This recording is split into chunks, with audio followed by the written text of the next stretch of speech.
Chapter 7. A Brewing Storm.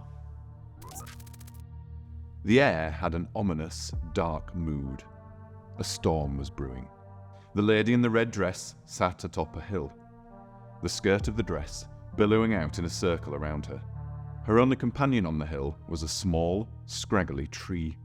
The first gusts of the storm blew the last few crinkled leaves off the tree branches. She stared out from underneath her fringe at dozens of pairs of red lights scattered across the fields in front of the hill. The red lights shifted, skulked, and stalked between sparse derelict houses, crumbling barns, and remnants of walls.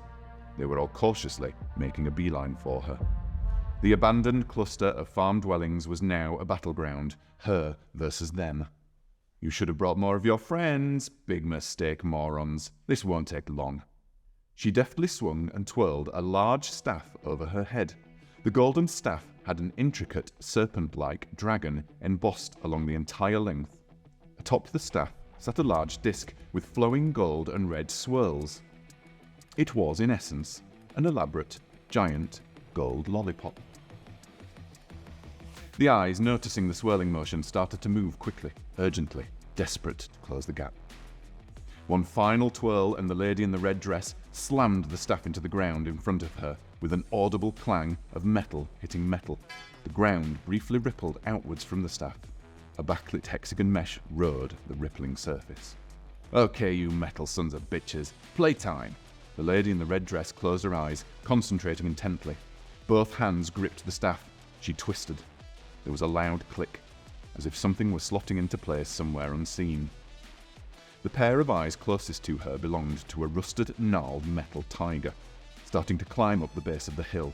Suddenly, and without warning, the tiger launched violently into the air, hurled with an intense fury by a giant fist that had formed underneath it from the earth itself.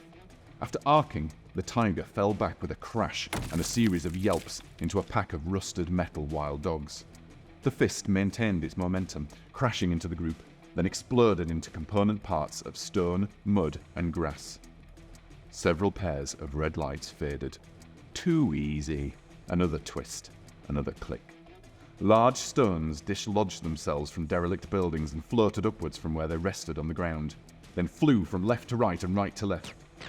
They whistled through the air like enormous fireworks, as if two invisible opposing armies were hurling stones at each other.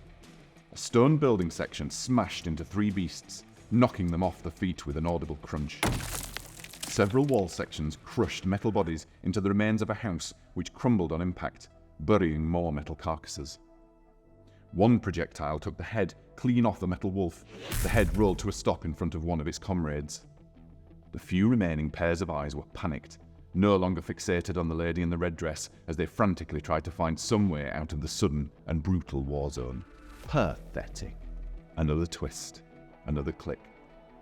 Grotesque, jagged twists of the fallen beast's rusted remains were pulled together with stone and earth as if attracted by a magnet.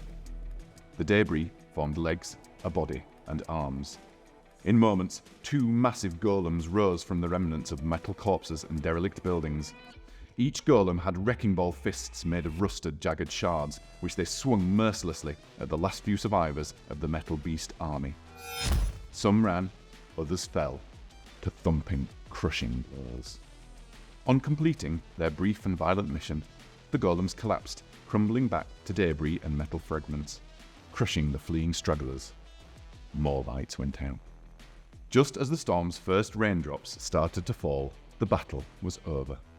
Accompanied by a pressure-releasing swooshing noise, the lady in the red dress pulled her staff out of the ground.